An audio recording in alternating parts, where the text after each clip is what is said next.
Joe Biden has now taken the lead in Pennsylvania and in Georgia, paving a way to a Joe Biden, Kamala Harris presidential administration.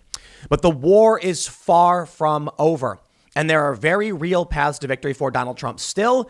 And I believe that we have entered into the nightmare scenario. It doesn't matter what happens now. It is nightmare territory. There will be no clean victory for anyone in this. Trump could still win in the courts right now. The Nevada GOP is filing a criminal referral or passing a criminal referral to Bill Barr over what they say is thousands of instances of voter fraud. A simple Google search will show you very serious concerns from Trump supporters, videos popping up of people at polling places, poll watchers, calling out impropriety. My friends, we are in serious trouble as a nation. What we needed was a clean victory. What we need now is to make sure that we investigate all claims. I say all, but all actionable claims from Trump supporters who are calling out what they see as impropriety. It is the only way, and I still am not convinced it will be enough. James O'Keefe of Project Veritas now has 2 whistleblowers from post offices. I believe they're both from post offices, talking about engaging in fraud. Whether this pans out to be anything, I'm not entirely sure. But as long as these questions linger, there will be no clean win. The way I described it, once we got the results in an election night, or I should say the results from election night where we didn't know what was going to happen. And I'm just going to say it. Look, I blame the Democrats for changing the rules. Many state legislatures changed the rules. They did universal mail-in voting, mass absentee. They confused and broke the system. And this was the point where it felt like there will be no clean win. Everybody said it. Either it's a landslide for Biden or a landslide for Trump. But other than that, it is going to be chaos. The way I see it is a fissure erupted in the ground. It broke into the ground. And now we're at a point where what was once one landmass is splitting into 2 different universes where no one is going to accept the results. I'm sorry, man. I just do not see a way out of this. Joe Biden might win in Pennsylvania, but Donald Trump could easily file a lawsuit. They could get ballots invalidated. COVID caused many people to move around the country. And thus, the Trump campaign may actually see a ton of people who don't live in certain areas voting when they shouldn't. And this is important. There's a big difference between I have an apartment in this place and now I'm in this place for the past few months. You still have a legal residence, but there may be many people who have moved out of their apartments because of COVID, moved back in with their family. We know that there were I don't want to say mass evictions just yet, but they're looming. We know there were many evictions. There was a moratorium on this, but people were still being evicted. We know many people moved out of places like in New York like crazy. Thus, I think it's going to be very easy for the Trump campaign to find instances where people moved and they weren't allowed to vote. Now, what it ultimately comes down to, and this is the scary nightmare scenario in my opinion, the Nevada GOP is making claims, criminal referrals. Criminal. That's scary. Some of these people might go to jail if they voted in a place they moved away from in the past 30 days or more. We'll see how it pans out. But some of these ballots may just be invalidated, meaning Trump could win by literally negating votes from people. But the left will claim these votes are legitimate. These people voted. These are real votes. And the right will say they don't live there anymore. You can't do this. You can't swing Nevada after you moved out 3 months ago. There's no winning. Amy Coney Barrett, an 11th hour confirmation, legal and by the book.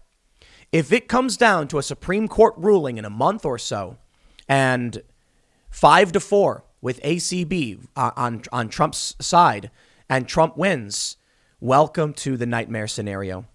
Unless we get, I think there's one path. The one path is whatever ends up happening, we investigate all of these claims of impropriety. We take a look at every legal avenue from either Biden or from Trump, and we do it quickly. There is a deadline. I believe we have until like December 14th to get this done. Otherwise, there will be no clean win. And it is going to be the craziest violence and nonsense we've ever seen. You thought the George Floyd riots were bad. Wait until Amy Coney Barrett sides with Trump in a 5-4 ruling that results in Trump becoming president again, of winning re-election. The left didn't accept it the first time. Imagine if Trump wins through the courts. Now, I'll stress, Trump can win through the courts. It is if it is legal, it will be a clean. I shouldn't say clean because it'll be a legal victory, not an electoral victory, but it'll be legal and by the book. If these claims from the Nevada GOP bear out, and the Supreme Court says yes, these are invalidated, Trump wins. The left will claim he cheated. They'll claim that he stuffed the court, and they're siding with Trump to give a criminal extra term, even though it will be legal and by the book. Now, there's another possibility. Donald Trump may file a barrage of lawsuits. The GOP may file a barrage of lawsuits across the board. It may come down to the fact that the Supreme Court doesn't have time to actually rule on all of these claims. The states will not be allowed to certify the results. Come December 14th, there is no electoral winner. Joe Biden does not have 270 because of lawsuits. Donald Trump doesn't either. And the Supreme Court says, enough. House delegations choose the president. Donald Trump wins. I think we are in for a very, very scary next couple of months. Now, look, normally I think you'd get a concession. You know, we go back to Romney, Obama, not so much Hillary, but, you know, she didn't come out on election night. And they would start looking at these results. And I think anyone other than Trump would have just conceded, saying, OK, I lost, fine, whatever. But Trump isn't your typical politician. I truly believe that Donald Trump wants to fix this country. He wants to work towards helping it. He's a man of passion, not a politician. I mean, he's a politician now. But Donald Trump is a man who wants to be president. He's not going to go away quietly. The Republicans aren't going to give up. And the culture war fissure is just split. So what comes next? Well, I gave you some scenarios, but if in either event, any legal victory for Trump, I believe, will result in rioting the likes of which you have never seen. And I think you could say it borders on pre-Civil War. I don't know. Look, right now, the left is already rioting. They're showing up to people's homes. They're smashing windows. Maybe they're not smashing windows. It sounds like in one video, it sounds like they're smashing a window. Maybe not. Maybe it was a bottle or something. I'm not sure, but it sounds like a window. They're rioting. They're rioting across this country in D.C. and L.A. and Denver and all of these big cities. And they're winning. They're winning and they're still rioting. Now, Trump supporters are not. But we've also got a story. I don't think I have it pulled up, but I do actually. I do believe I have it. Two men. Let me just jump to this. Two armed men arrested for driving from Virginia to Philadelphia in a Hummer and planning to attack a convention center where ballots are still being counted. No one's going to take this lying down. The cultural divide in this country is too extreme. The left has a worldview that does not align with most of this country, and they are gaining substantial power. Many people on the right, libertarian, ANCAPs, whatever, constitutionalists, originalists, also don't seem to want to stand for this. There does seem to be a moderate bunch of left and right, and I think many of the moderate right are saying Trump should take every legal avenue he can. I just think we're in for a lot of chaos. I think it might be like the Troubles in Ireland, as people have called it. We're going to see insurgency. We're going to see some kind of violence. I don't know. I guess there's a possibility that Trump comes out, December and concedes. I don't think so. I'll tell you what I'm really looking forward to. And I mean this sincerely. Thanksgiving. I'm looking forward to a period where I can just chill out, turn the TVs off, and just have a bite to eat with some friends and family and relax for a little bit. We are going to be like rabbits in an open field for the next month or so, shaking with pure adrenaline running through our veins. I hope you're all ready for this one. Well, so here's the update. As of right now, like literally 9 a.m., okay, Joe Biden has taken a tiny lead in Pennsylvania. It's still too close to call. Joe Biden has taken the lead in Georgia. Too close to call.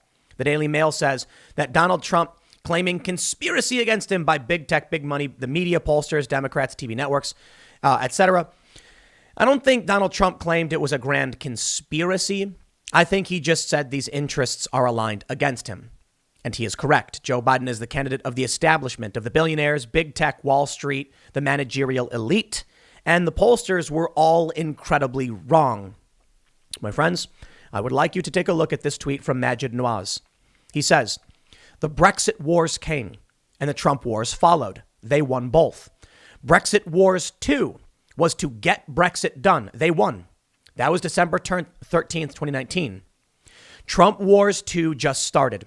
I would think at least we in the UK learnt the lesson of hubristic dismissal and thoughtless wanton denial by now. Apparently not. Listen. Again, whoever wins, it isn't over yet by a long way. What admittedly concerns me is just how quickly mainstream pundits, almost with unanimity, are prepared to repeat the same mistakes over and again. This incurious dismissal of Trump voter concerns is very bad for everyone. Even a very brief internet search reveals Trump voter concerns that are at the very least worth pondering. And yes, I've also looked at the disinformation rebuttals. Look at both. Why have we become so incurious? Sunlight is the best disinfectant. Brian Gallego says, I don't think we can collectively be multitaskers here. I think we need to get through step 1, voting out the aspiring authoritarian, then get to step 2, something akin to increased curiosity. Majid Nawaz repeats, even a very brief internet search reveals Trump voter concerns that are at the very least worth pondering. I give you now 2.3 million views on a tweet from James O'Keefe. USPS whistleblower in Pennsylvania exposes anti-Trump postmaster's illegal order to backdate ballots. Ballots that are coming in today, tomorrow, yesterday, are all supposed to be postmarked the 3rd. They still want us to pick up ballots tomorrow, the 6th. Mail fraud. I don't know if this whistleblower is telling the truth. For all I know, this whistleblower is pro-Trump and is trying to cast doubt. No idea. But I can tell you right now, if you don't investigate this, you will destroy this country. If Republicans are coming out and saying we have videos, we have complaints, we must go through the list and knock them all out as quickly as possible. I know we may not have time.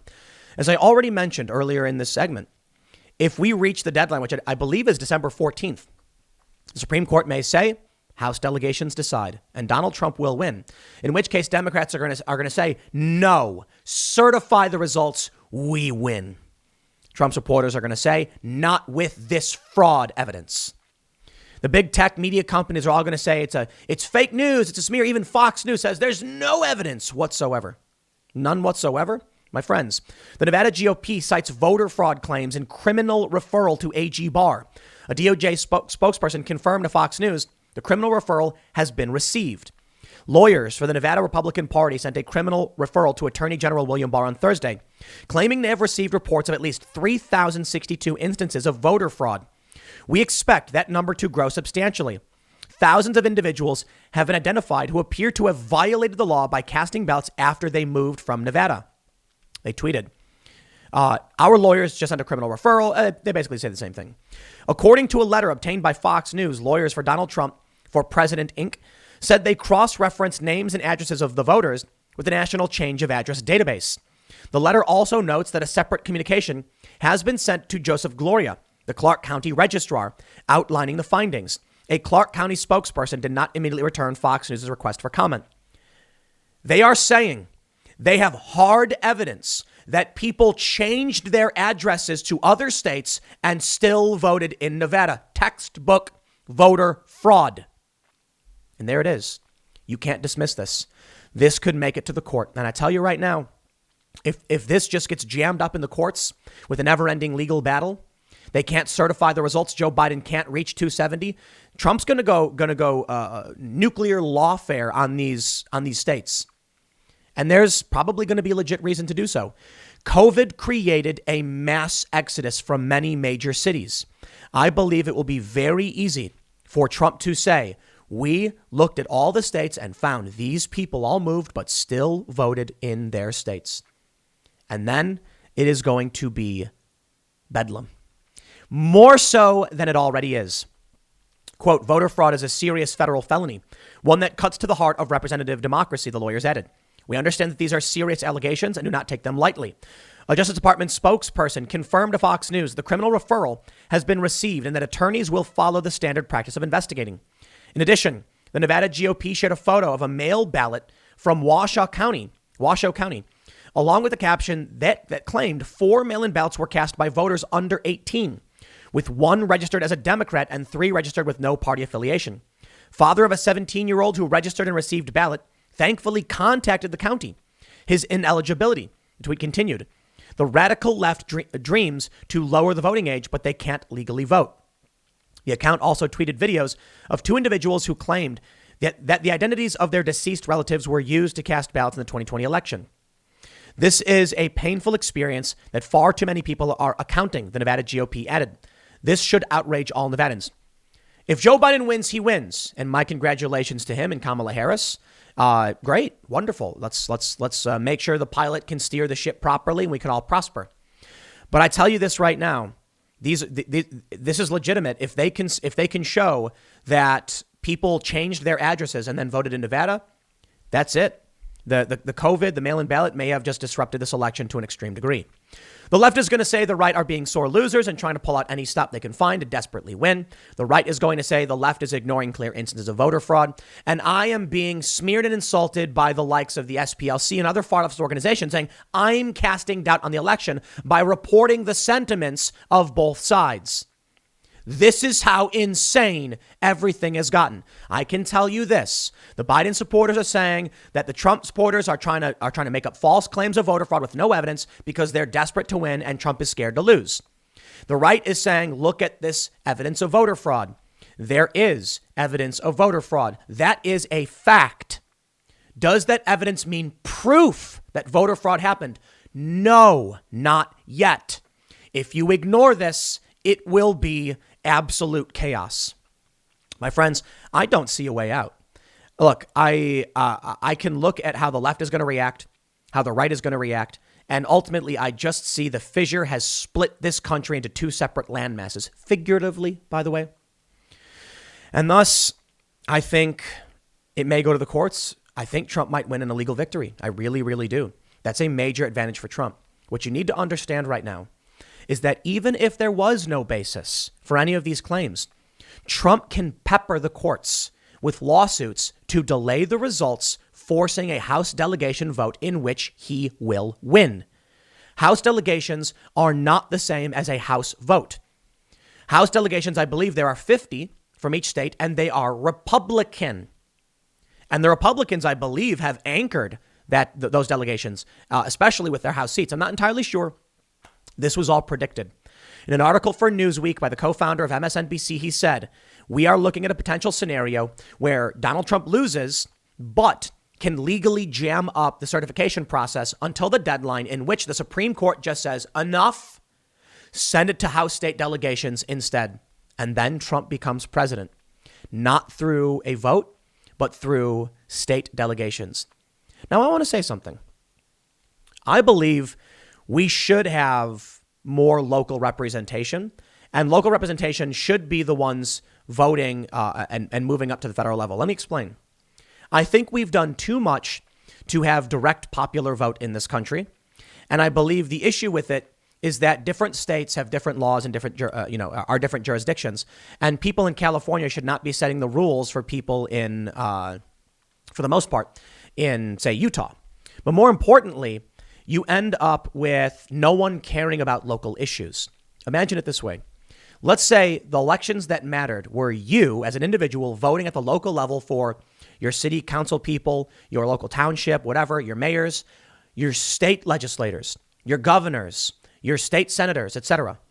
And then before the 17th Amendment in the Constitution, I believe it was 17th, it was the states that would appoint 2 senators to go to Congress, to the federal government. Imagine if we were still doing that. I'm not saying the idea is perfect, but I like the idea that we actually have our local representatives accountable. That way, I tell you this, the most annoying thing is when I hear Congress people saying, I'm going to help the district and do these things. And they can, and I respect that. They represent the district at the federal level. But they can't clean up your streets. That's local politicians who are going to do that. Your state senators, your local politicians, your mayors. People are ignoring that this country has, I believe, tens of thousands. I think 100. I think we have 500,000 elected officials in this country, some ridiculously large number. I'm not saying it's perfect, but I believe we need to give more power to local officials to vote on federal representation in some capacity. Now, I'm not saying I'm favoring a scenario where House delegations elect President Trump to be the president in spite of the Electoral College or despite the Electoral College ruling. I'm just saying we need to make sure we're voting locally. And when we're looking at our ballots, we should be like, this guy is running to represent me in my district locally for my state. I better know who that is. And a lot of people don't. They don't know who it is. We're handing over more and more power to the federal government, and it's resulting in chaos. My friends, I don't know what is going to happen. Trump is not going to back down. As of right now, let me show you the 270 to win count. With Pennsylvania now flipping for Joe Biden. Biden is looking at, with Georgia and Pennsylvania, Joe Biden is on track for 308 electoral votes to Trump's 230. Looks like it's going to be a win for Joe Biden. But Donald Trump could win in the courts. And that, my friends, is where things get crazy. I'll tell you this. We definitely do, like Majid Nawaz said, he's a commentator for LBC in the UK. He's an intellectual dark web guy, for those that aren't familiar. We better clean up these accusations, these claims, and figure out what went wrong. Because if we don't, then this country will be irrevocably damaged. And it may already be. But if Joe Biden wins, he wins. And, I'm not going to play any stupid games. Russiagate was stupid nonsense. I'm not interested in playing more games. But they better make it clean, man. They better investigate this stuff. I'll tell you, I'm actually starting to think Trump might get a House delegation victory. Trump will not quit. He will not back down. We'll see. We'll see how it plays out. Next segment is coming up at 1 p.m. on this channel. Thanks for hanging out, and I will see you all then.